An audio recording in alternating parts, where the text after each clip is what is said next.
Hi. Hi. අපිට පොඩි special gift එකක් හම්බුණා. අපේ එන්ගේජ්මන්ට් කේක් එක හදපු අක්කම අපිට කේක් පීසස් කීපයක් එවලා තිබුණා. ඒකෙන් කීපයක් අපේ අම්මා කෑවා. ඉතුරු කෑලි දෙක අපි දෙන්න කන්න හදන්නේ. දැන් තමයි කන්න හදන්නේ.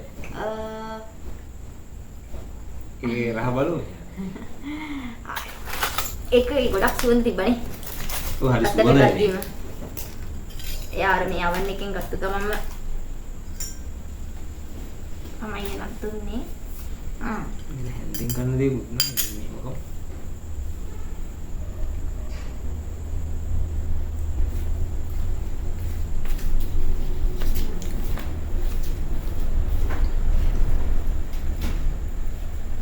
මේක ඩේට් කේක් එකක්. හරි රහයි. මේක නම් මාරම රසයි කියලා කියන්නේ ඒක ඔය යූස් වෙච්ච වචනයෙන් හැමෝම මේක නම් මාරම රසයි කියලා කිව්වොත් ඒක පොඩ්ඩක් අවුලින්ද එහෙම කියන්නේ අපි. හරි. ඇත්තටම හරි. හරි. මේ අපේ එන්ගේජ්මන්ට් එකට හදලා දීපු කේක් එක ගොඩක් රහයි මේ.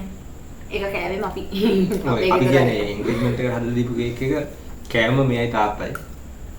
ඔක්කොම කෑවේ. ඊට පස්සේ දැන් තමයි එයාගෙන් හරි කේක් එකක් අපි ගන්න. අපිට කේක් එක හදලා දුන්නේ ශාමිනී අක්කා. එයා හොඳට හරිම රසට කේක් හදනවා. මේ එයාගේ මේ සෝෂල් මීඩියා ලින්ක් එක උත් අපි ඩිස්ක්‍රිප්ෂන් එකේ හරි කමෙන්ට් එකක් විදිහට හරි දාන්න. ඒකට ඕන කෙනෙක් ඉන්නවා කියලා. කේක් හදාගන්න. හරිම රහයි ඉතින් මේ. මාෂ්ටර් දෙන්නේ හරිම රහයි.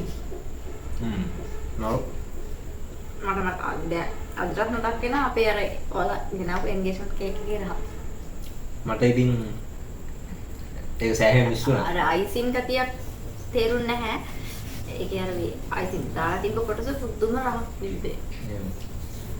මට ඒකයි ඒක මේ බටර් හොඳටම තිබුණා. හරිම රහයි. මේකත් හරිම සුවඳයි මේ වීඩියෝ ඉවරයි. රටෙන් දාපු මේ තියෙන්නේ ඩේට් කේක් පීස් එක. ඒක හරහයි. අපි මේක සම්පූර්ණයෙන් කනවා. නෑ පොඩි කැල්ල දෙනවා අයියා. මම තව කැල්ල කමක් දෙන්න. එහෙනම් වීඩියෝ එක ඉවර කරමු. බයි. බයි.